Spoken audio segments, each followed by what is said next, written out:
121 சங்கீதம் 2வது வசனம். வானத்தையும் பூமியையும் உண்டாக்கின கர்த்தரிடத்திலிருந்து எனக்கு ஒத்தாசை வரும். இது ஒரு விசுவாச வார்த்தை. கர்த்தரிடத்திலிருந்து ஒத்தாசை வரும். அதாவது ஆண்டவர் உங்களை பார்த்து சொல்லுகிறார், என் மகனே, என் மகளே, என்னிடத்திலிருந்து உனக்கு ஒத்தாசை வரும். ஒத்தாசைன்னா என்ன? உதவி. தி help will come from the Lord. ஏதோ ஒரு காரியத்தில் உதவி தேவையாக இருக்கிறது. என்ன பண்ணுறதுன்னு தெரியல, யார்கிட்ட போகிறதுன்னு தெரியல, இந்த தேவைக்காக யார் எனக்கு உதவி செய்வாங்கன்னு தெரியல, ஒரு இக்கட்டான நிலைமையில் இருக்கிறேன், யார் எனக்கு உதவி செய்வாங்க, நம்பினவங்கெல்லாம் கைவிட்டுட்டாங்க, எதிர்பார்த்த காரியமெல்லாம் வழிகள் அடைக்கப்பட்டு விட்டது, ஒரு வழியுமே தெரியல, எப்படி நான் இந்த ஆபத்திலிருந்து மீண்டு வரப்போகிறேன், எப்படி என் தேவை சந்திக்கப்பட போகிறது, எப்படி இந்த இக்கட்டிலிருந்து மீண்டு வரப்போகிறேன், யார் எனக்கு உதவி செய்வாங்க, நீ கலங்கி நிற்கிறீங்களா? ஆண்டவர் சொல்லுகிறார், என்னிடத்திலிருந்து உனக்கு உதவி வரும் மகனே, மகளே, என்னிடத்திலிருந்து உனக்கு உதவி வரும். நீ பயப்படாதே, நீ தைரியமாக சொல்லு, வானத்தையும் பூமியை உண்டாக்கின கர்த்தரிடத்திலிருந்து எனக்கு ஒத்தாசை வரும், எனக்கு உதவி வரும். எனக்கு கர்த்தர் இருக்கிறார். அவர் வானத்தையும் பூமியை உண்டாக்கின சர்வ வல்லமுள்ள தேவன். அவரால் எனக்கு உதவி செய்ய முடியும். அவரிடத்திலிருந்து எனக்கு உதவி வரும் என்று தைரியமாக சொல். நீ விசுவாசத்தோடு அதை சொல்லும் பொழுது தேவன் அதை கவனித்து உடனே உங்களுக்கு அற்புதம் செய்வதை நீங்கள் பார்க்க முடியும்.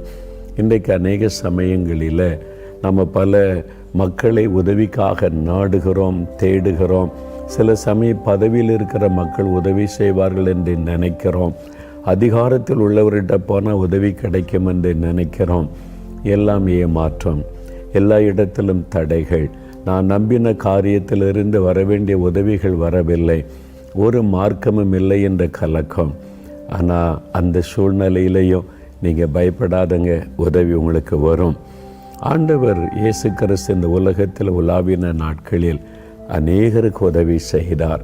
இக்கட்டான நேரத்தில், ஆபத்தான நேரத்தில் அவரை நோக்கி கூப்பிட்ட பொழுது, அவரை தேடின பொழுது அவர் உதவி செய்தார்.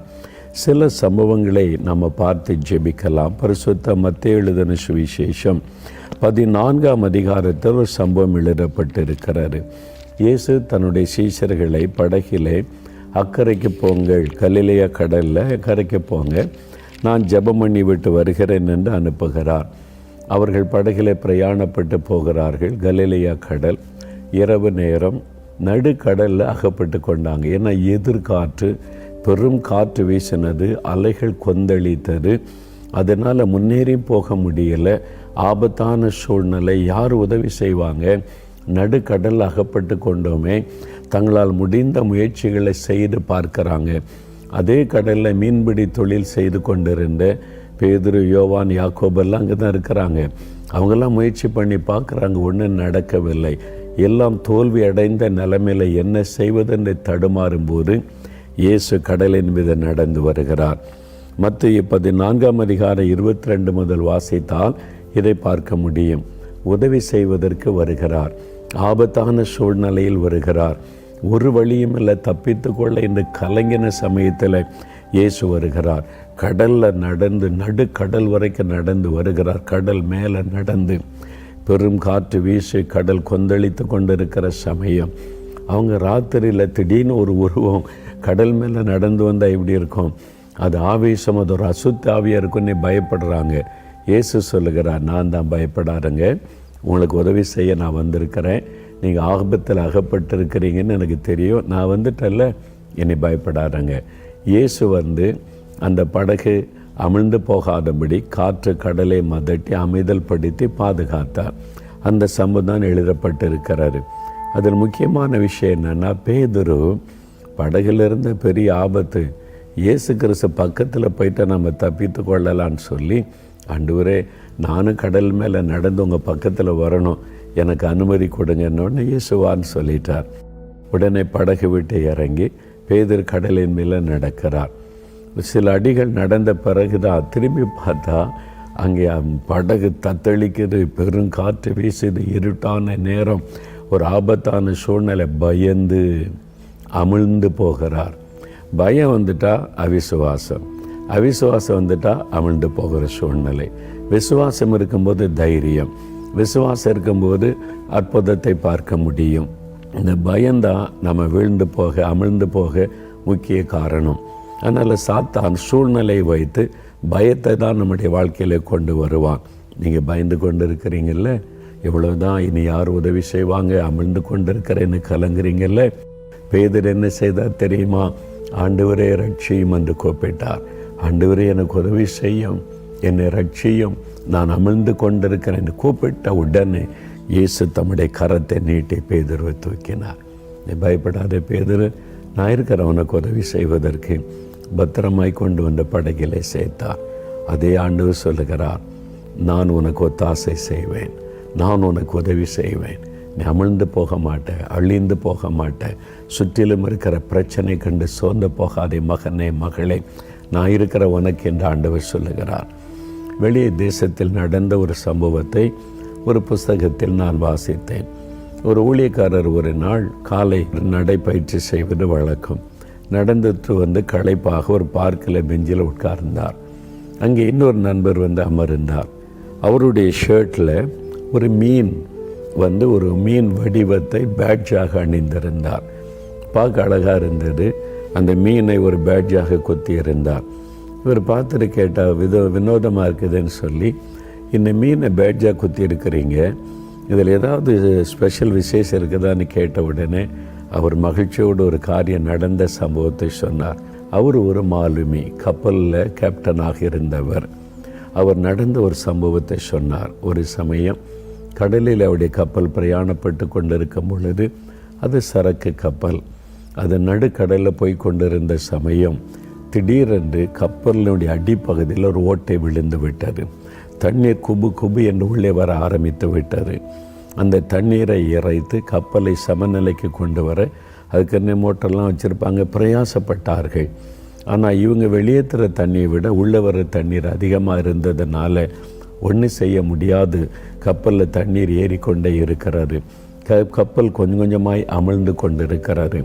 இரவு நேரம் சுற்றிலும் பார்க்குறாங்க, உதவி செய்வதற்கு அங்கே யாருமே அருகில் இல்லை. எந்த கப்பலையும் பார்க்க முடியல, உதவி செய்ய யாருமற்ற ஒரு சூழ்நிலை. இன்னும் கொஞ்ச நேரத்தில் கப்பல் மூழ்க போகிறது.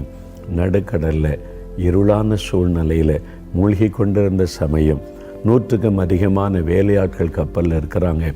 என்ன செய்வதென்று தடுமாற்றம், ஒரு மரண பயம். எங்கிருந்து உதவி வரும், யார் உதவி செய்வாங்க, உதவிக்கு வருவதற்கு எந்த மார்க்கமும் இல்லை.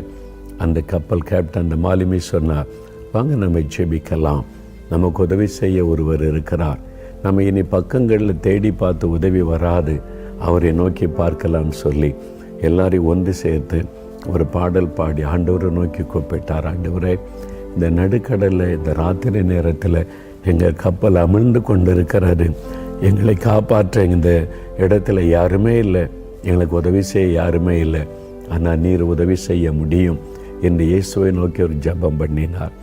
ஜெபம் முடிச்சுட்டு வர்றாங்க. தண்ணீர் ஏறிக்கொண்டு அந்த தண்ணீர் அப்படியே நின்று விட்டது. அவ்வளோதான், அதற்கு மேல் தண்ணீர் உள்ளே வரவில்லை. கப்பல் அப்படியே நின்று விட்டது. முழுவதும் அமிழ்ந்து போகல, அப்படியே நிற்கிறது. அவங்க தண்ணீர் உள்ளே வரலை, ஏதோ ஒரு விதத்தில் ஓட்டை அடைக்கப்பட்டு விட்டது, தண்ணீர் வருவது நின்று விட்டது. ஆண்டவர் நம் ஜெபத்தை கேட்டார், உதவி செய்து விட்டார் அப்படின்னு மெதுவாக அந்த கப்பலை அவர்கள் செலுத்தி பக்கத்தில் இந்த கரைக்கு வந்து சேர்ந்தார்கள். வந்து சேர்ந்த பிறகு நடந்தது சொல்லி, எப்படி அந்த தண்ணி நின்றதுன்னு எங்களுக்கு தெரியல, மூழ்கி கொண்டிருந்த கப்பல் திடீரென்று எப்படி அந்த மாதிரி தண்ணீர் வருவது நின்று போனது தெரியல. எல்லா தண்ணீரை அப்புறப்படுத்திட்டு பார்த்தபோது ஒரு பெரிய மீன் அந்த ஓட்டைக்குள்ளே வந்து செருகி இருந்தது. அது வந்து அப்படியே உள்ளே நுழைந்து உள்ளே பாதி வெளியே பாதி அதனுடைய உடம்பு அது அப்படியே ஓட்டையை அடைத்து விட்டது. அப்போ தான் அவர் நினைத்தார், யோனாவுக்காக ஒரு மீனை ஆயத்தப்படுத்தி யோனாவை பாதுகாத்த ஆண்டவர் எங்களை பாதுகாக்க, எங்களை இந்த ஆபத்தில் தப்புவிக்க, எங்களுக்கு உதவி செய்ய ஒரு மீனுக்கு கட்டளையிட்டார்.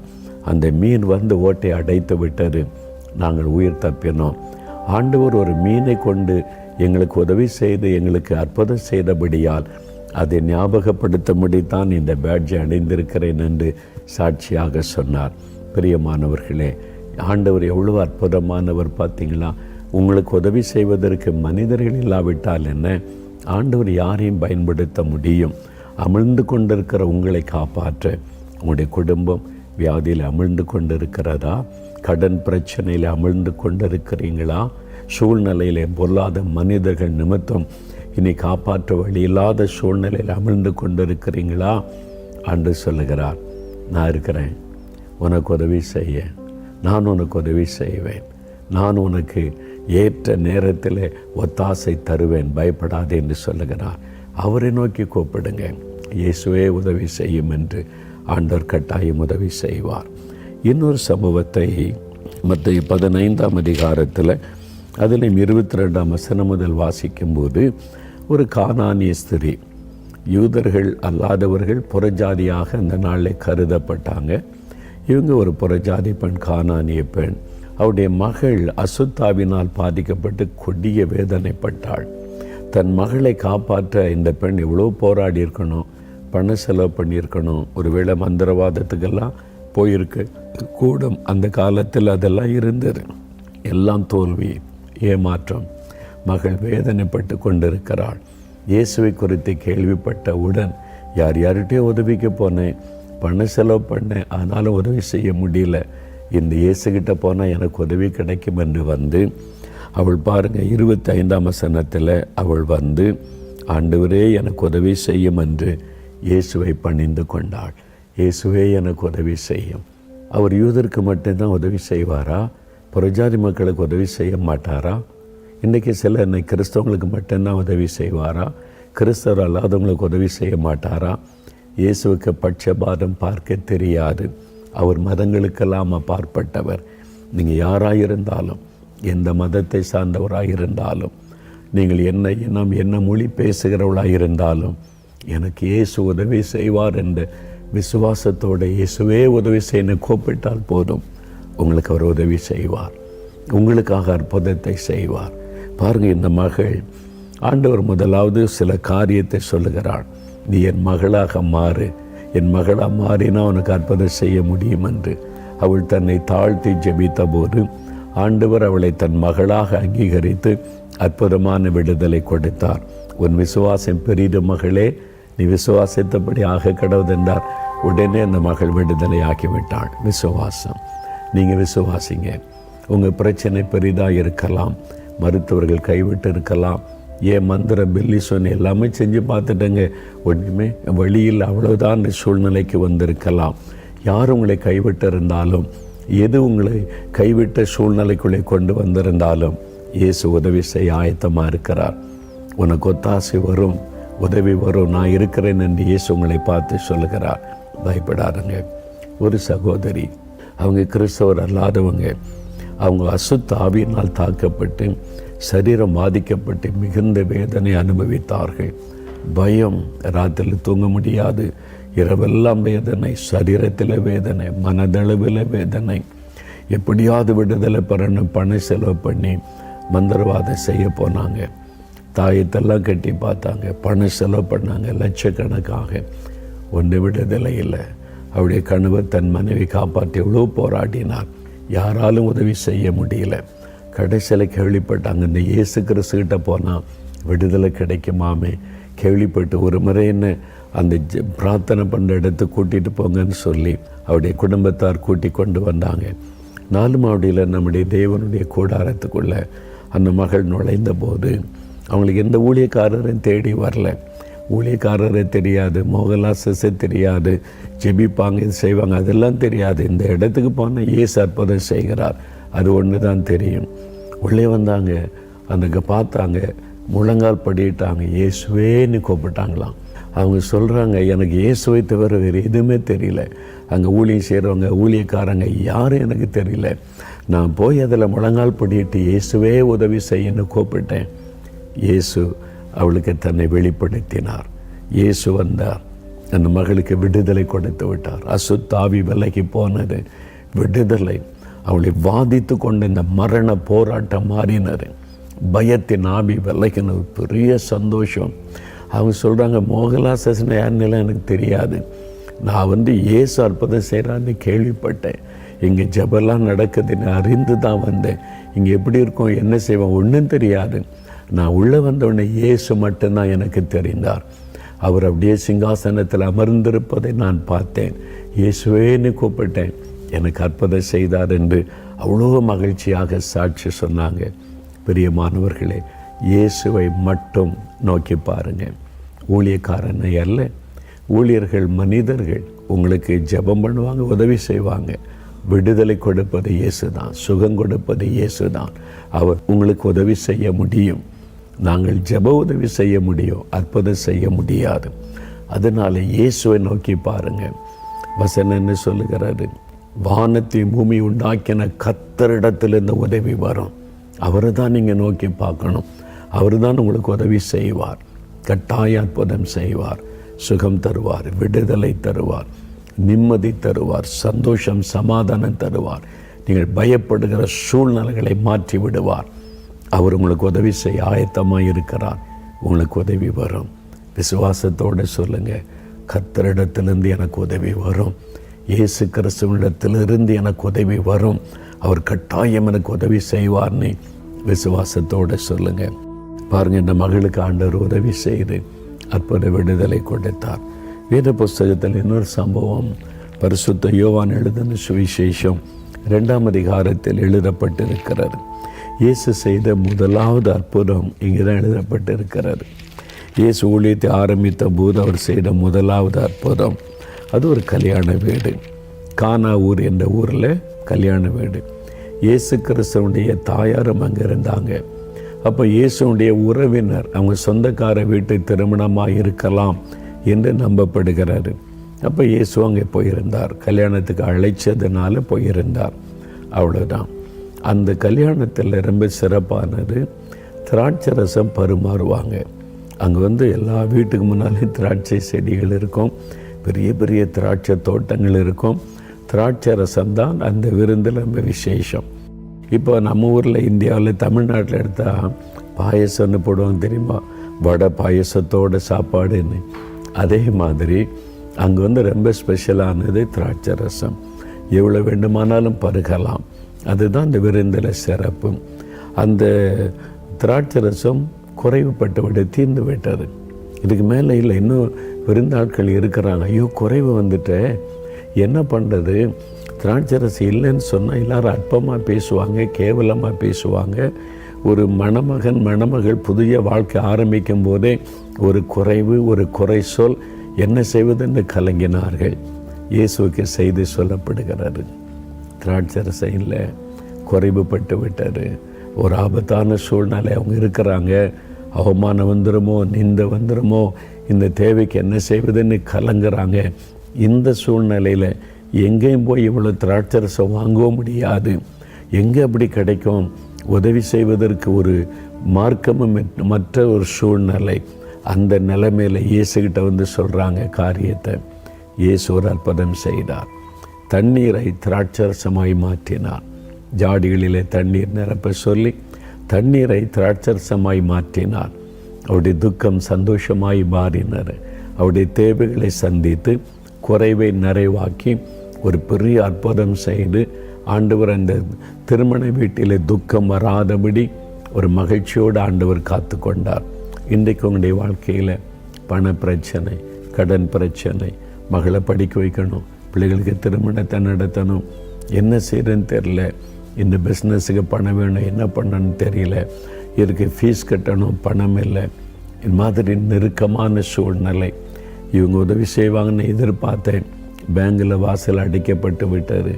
உதவி செய்கிறேன்னு சொன்ன நண்பர்கள் இப்போ முடியாத சூழ்நிலையில் ஆயிட்டாங்க. எல்லா பக்கம் வாசல் அடைக்கப்பட்டு விட்டார். என்ன பண்ணுறேன்னு தெரில, கலங்குறீங்களா? இயற்கைக்கு மேற்பட்ட விதத்தில் இயேசு அற்புதம் செய்வார். அதுதான் ஆண்டவர் செய்கிற ஒரு அற்புதம். உங்கள் தேவை சந்திக்கப்பட, குறைவு நிறைவாக்கப்பட ஆண்டவர் அற்புதம் செய்வார். ஜார்ஜ் முல்லர் என்ற ஒரு தேவ மனிதர் இருந்தார் இங்கிலாந்து தேசத்தில்.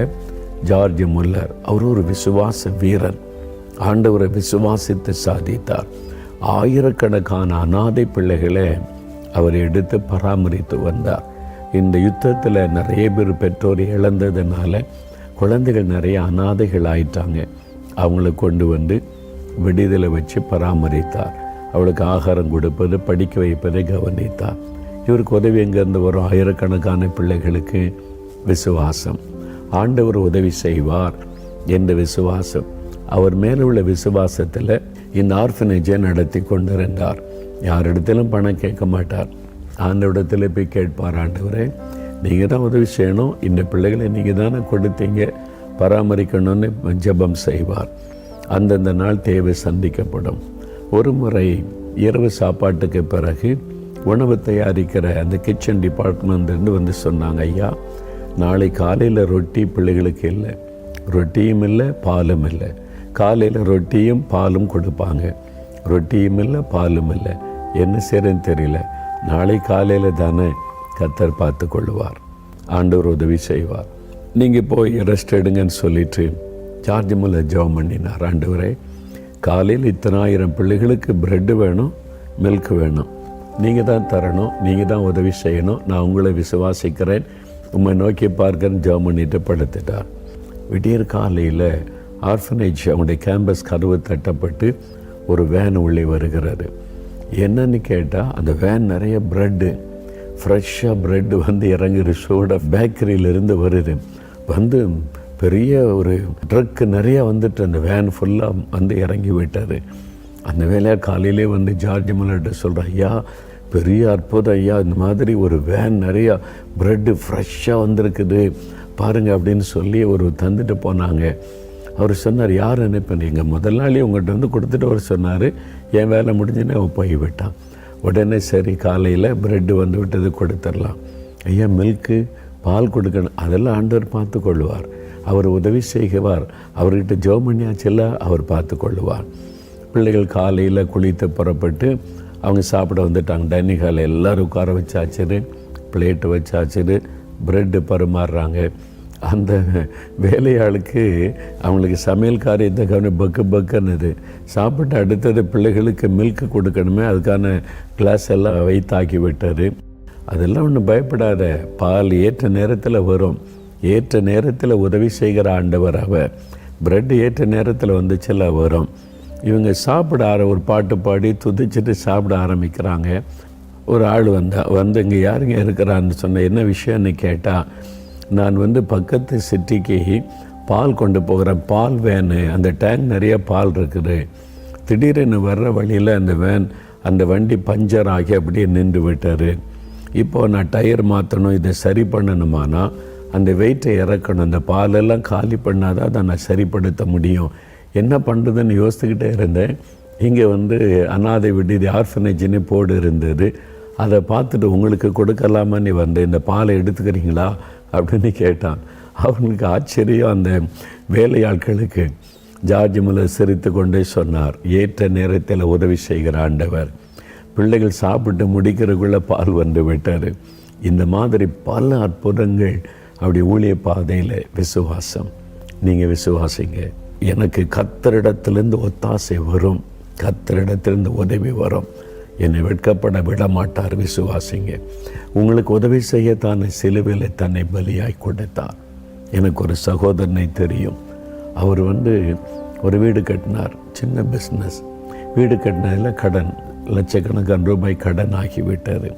சின்ன பிஸ்னஸை வச்சு அவ்வளோ பெரிய கடன் அடைக்கிறது கொஞ்சம் சிரமம். ஆனால் கடன் கொடுத்தவங்க உடனே நெருக்கிட்டாங்க. வீடு தான் கட்டி முடிச்சாச்சுல, பணத்தை திருப்பி கொடுன்னு சொல்லி. அவர் சொன்னார், சின்ன வியாபாரம் கொஞ்சம் கொஞ்சமாக தானே தர முடியும், இல்லை உடனே வேணும்னு நெருக்கினதுனால ரொம்ப பாதிக்கப்பட்டார். யார்கிட்ட உதவி கேட்குறாரு? யாருமே உதவி செய்ய முடியாத நிலைமை. அவர் ஒவ்வொரு மாதம் நம்ம திறப்பின் வாசல் ஜபம், நம்ம ஜப கூடாரத்தில் நடக்கல வருவார். அவர் வந்து என்ன பண்ணாராம், பேப்பரில் எழுதினாராம், யார் யாருக்கு எவ்வளோ கடன் கொடுக்கணும் எல்லாம் லிஸ்ட் எடுத்து வந்து ஆண்டோடைய பாத்தில் வச்சு கண்ணீரோடு, ஆண்டவரே நீங்கள் தான் எனக்கு உதவி செய்யணும், இக்கட்டான நிலைமையில் அகப்பட்ட இத்தனை பேருக்கு நான் கடன் கொடுக்கணும், திருப்பி கொடுக்கணும், நீங்கள் அற்புதம் செய்யணும். அது இல்லாமல் ஆண்டவருக்கு டைம் கொடுத்துட்டார். அடுத்த மாதம் நான் திறப்பின் வாஞ்சம் வர்றதுக்குள்ளே எல்லா கடனையும் அடைச்சி தரணும், ஒரு மாதம் தான் உங்களுக்கு டைம், நீங்கள் உதவி செய்யன்னு கண்ணீரோடு ஜெபம் பண்ணிட்டு போயிட்டாராம். அடுத்த மாதம் ஜெபத்துக்கு வருவதற்குள்ளாக எல்லா கடனையும் கொடுத்து முடிச்சிட்டார். ஒரு பைசா கூட கடன் இல்லை. அவர் செய்கிறது சின்ன பிஸ்னஸ், அதில் இவ்வளோ லாபம் கிடச்சி ஒரு மாதத்துக்குள் இத்தனை லட்சம் கடனை அடைக்க முடியாது. அவர் சாட்சி சொல்ல வந்திருந்தார் நம்முடைய டிவி நிகழ்ச்சியில். அப்போ நான் அவரை பார்த்துட்டு கேட்டேன்னு, நீங்கள் சாட்சியெல்லாம் சொன்னீங்க, ஒரே மாதத்துக்குள்ளே இத்தனை லட்ச ரூபா உங்களுக்கு எப்படி கிடச்சிதுன்னு? வேறு யார்கிட்ட கடன் வாங்கி இந்த கடன் அடைச்சிங்களா? இல்லை யார்கிட்டே கடன் வாங்கலைன்னார். சரி, ஏதாவது சொத்துக்களை விற்று கடன் அடைச்சிங்களா? இல்லை, அதுவும் செய்யலை அப்படின்னார். உங்கள் வியாபாரம் இவ்வளோண்டு சின்ன வியாபாரம், அதை வச்சு ஒரே மாதத்துக்குள்ளே இவ்வளோ லாபம் இவ்வளோ கடனை அடைக்க முடியாதுன்னு எனக்கே தெரியும். பிறகு எப்படி இதை கடனை ஒரு மாதத்துக்குள்ளே இத்தனை லட்சம் அடைச்சிங்க? அவர் என்ன சொன்னார் தெரியுமா? அதுதானே எனக்கும் தெரியல, ஆச்சரியமாக இருக்குது. ஆண்டவர், நான் சொல்லிட்டேன், ஆண்டவர் கொடுக்க கடனை கொடுத்துக்கிட்ட இந்த மாத கடைசியில் பார்த்தா எல்லா கடனும் முடிந்திருந்தது. அதுதான் அற்புதம். இயற்கைக்கு மேற்பட்ட காரியத்தை செய்வது தான் அற்புதம். அதுக்கு நீ ஒன்று செய்யணும். என்ன செய்யணும் தெரியுமா? அதே 121 சங்கீதம் 1வது வசனம், எனக்கு ஒத்தாசை வரும் பர்வதங்களுக்கு நேராக என் கண்களை ஏறெடுக்கிறேன். உங்கள் கண்கள் யாரை நோக்கி இருக்கிறது? மனுஷனை நோக்கி இருக்கிறதா? சொந்தக்காரங்களை நோக்கி இருக்கிறதா? பேங்கை நோக்கி இருக்கிறதா? யார் உதவி செய்வாங்கன்னு ஆட்களை தேடுறீங்களா? வானத்துக்கு நேராய் கண்களை திருப்புங்க, ஆண்டவருக்கு நேராய் திருப்புங்க. அவர் தான் உங்களை நேசிக்கிறவர். அந்த இயேசு தான் உங்களுக்காக மரித்து உயிர்த்தெழுந்தவர். அவர் தான் உங்களுக்கு உதவி செய்ய முடியும். இன்றைக்கு ஆண்டவரே, மனிதர்களை நம்பி எதிர்பார்த்து நான் ஏமாந்துட்டேன், இப்போ உம்மை நோக்கி பார்க்குற, எனக்கு உதவி செய்யுங்க. உங்கள் சுகத்துக்காக, உங்களுடைய விடுதலைக்காக, உங்களுடைய தேவைக்காக, எந்த காரியத்தை, பிள்ளைகள் காரியம், உங்களுடைய படிப்பின் காரியம், வேலை காரியம், ஊழிய காரியம், பிஸ்னஸ் காரியம், எதுவாக இருக்கட்டும், உங்களுக்கு ஒரு உதவி தேவை. அமிழ்ந்து கொண்டிருக்கலாம், உதவி யார் செய்வாங்கன்னு ஏங்கி கொண்டிருக்கலாம். இயேசு சொல்கிறார், நான் உதவி செய்கிறேன். இப்போ விசுவாசத்தோடு சொல்லுங்கள், வானத்தை பூமி உண்டாக்கின கர்த்தரிடத்திலிருந்து எனக்கு ஒத்தாசை வரும், உதவி வரும். எனக்காக மரித்து உயிர்த்தெழுந்த இயேசு எனக்கு அற்புதம் செய்வார். அந்த விசுவாசத்தோடு ஜெபிக்கலாமா? அப்படின்னு இப்போ ஜெபிக்க போகிறோம். உங்கள் மேலே நீங்கள் கை வைத்து கொள்ளுங்கள். என்ன உதவி வேணும்? சுகம் வேணுமா? விடுதலை வேணுமா? இயேசுவின் நாமத்தில் எனக்கு சுகம் வேணும், விடுதலை வேணும்னு கேளுங்க. வேலை வேணுமா? கடன் பிரச்சனை மாறணுமா? தேவை சந்திக்கப்படணுமா? இந்த காரியத்தில் எனக்கு உதவி வேணும், அற்புதம் நடக்கணும்னு கேளுங்க. பிள்ளைகளுடைய திருமண காரியமா? கற்பத்தின் ஆசீர்வாதமா? ஊழியத்தின் காரியமா? என்ன காரியம், என்ன உதவி உங்களுக்கு வேணும்? குறிப்பாக ஜெபம் பண்ணுங்க. இப்போ தகப்பனே, அருமையான தேவன், அற்புதங்களின் தேவன், அதிசயங்களின் தேவன், எங்களுக்கு உதவி செய்கிற தேவன், எங்களோடு பேசினீரப்பா. இந்த மகன், இந்த மகள் உதவிக்காக ஜெபிக்கிறாங்க. ஆண்டவரே உதவி செய்யும், இயேசுவே உதவி செய்யும். ஆண்டவரே, உம்மை நோக்கி பார்க்கிறோம். வானத்தை பூமி உண்டாக்கின தேவனை, உம்மிடத்திலிருந்து எங்களுக்கு ஒத்தாசை வரும், உதவி வரும் என்ற வார்த்தையின்படி, வாக்குத்தத்தத்தின்படி விசுவாசத்தோடு ஜெபிக்கிறாங்கப்பா. இந்த பிள்ளைகளுக்கு இன்றைக்கு ஒரு அற்புதம் நடக்க வேண்டும்.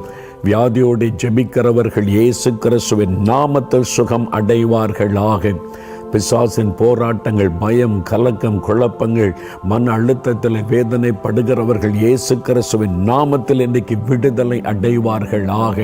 ஆண்டவரே, வேலைக்காக, பண தேவைக்காக, கடன் பிரச்சனைக்காக ஜெபிக்கிற பிள்ளைகளுக்கு இயேசு கிறிஸ்துவின் நாமத்தில் அந்த தேவைகள் சந்திக்கப்படுவதாக, வழிகள் திறக்கப்படுவதாக, தடைப்பட்ட காரியங்கள் இயேசுவின் நாமத்தில் விலகி காரியங்கள் வாய்ப்பதாக.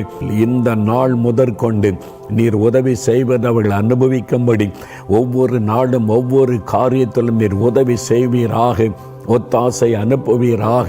உம்முடைய வாக்குத்தத்தம் நிறைவேறுவதாக. மூழ்கி கொண்டிருக்கிறவர்கள், ஐயோ கடன் பிரச்சனையில் நாங்கள் மூழ்கி கொண்டிருக்கிறோம், பொல்லாத மனிதர்கள் சூழ்ந்து விட்டார்கள், எங்களை அழித்துவிட எத்தனிக்கிறார்கள், இந்த பிரச்சனை, இந்த போராட்டம், இந்த தேவை எங்களை அமிழ்த்தி கொண்டிருக்கிறது, இயேசுவே எங்களை காப்பாற்றும், இயேசுவே ஒத்தாசை தாரும் என்று ஜெபித்து கொண்டிருக்கிற பிள்ளைகள், அமிழ்ந்து கொண்டிருக்கிற இந்த குடும்பங்கள், அமிழ்ந்து கொண்டிருக்கிற இந்த மகன், இந்த மகளுடைய வாழ்க்கையில் ஆண்டவரே உம்முடைய கரத்தை நீட்டுவீராக, தழும்புள்ள கரத்தை நீட்டுவீராக, தூக்கி எடுப்பீராக. நசரேயனாகிய இயேசுவின் நாமத்தில் அற்புதங்கள் நடக்கட்டும், சூழ்நிலைகள் மாறட்டும் என்று ஜெபிக்கிறேன். ஊழியத்திலே காணப்படுகிற பிரச்சனைகள், நெருக்கங்கள், தேவைகள், மன அழுத்தங்கள், பயங்கள், அந்த மூழ்கி கொண்டிருக்கிற காரியங்கள் விலகட்டும் இயேசுவின் நாமத்தினாலே. இன்றைக்கு சூழ்நிலைகள் மாறுவதாக என்று ஜெபிக்கிறேன். இந்த நிமிஷத்தில் இந்த மாற்றம் அவருடைய குடும்பத்திலே, அவருடைய பிஸ்னஸிலே, அவருடைய ஊழியத்திலே உண்டாவதாக என்று நான் ஜெபிக்கிறேன். அப்பா, நீர் உதவி செய்கிறீர், அதற்காக நன்றி. வானத்தை பூமியை உண்டாக்கின கர்த்தரிடத்தில் இருந்து எங்களுக்கு ஒத்தாசை வருகிறது, எங்களுக்கு உதவி வருகிறது. அதற்காக ஸ்தோத்திரம், ஸ்தோத்திரம், ஸ்தோத்திரம், ஸ்தோத்திரம். இந்த நிமிஷத்தில் இந்த மாற்றத்தை கண்டு மகிழச் செய்து அருளும். இயேசு கிறிஸ்துவின் நாமத்தில் ஜெபிக்கிறோம் பிதாவே. ஆமேன், ஆமேன். பிரியமானவர்களே, ஆண்டவர் ஜெபத்தை கேட்டா ஒன்றும் பயப்படாங்க. இன்றையிலிருந்து சூழ்நிலை மாறிவிடும். நீங்கள் பார்ப்பீங்க, எல்லா சூழ்நிலை, பயப்படுகிற சூழ்நிலை எல்லாம் மாறி உங்கள் தேவை சந்திக்கப்படும், காரியங்கள் மாறும். மகிழ்ச்சியோடு ஆண்டவரை துதிங்க.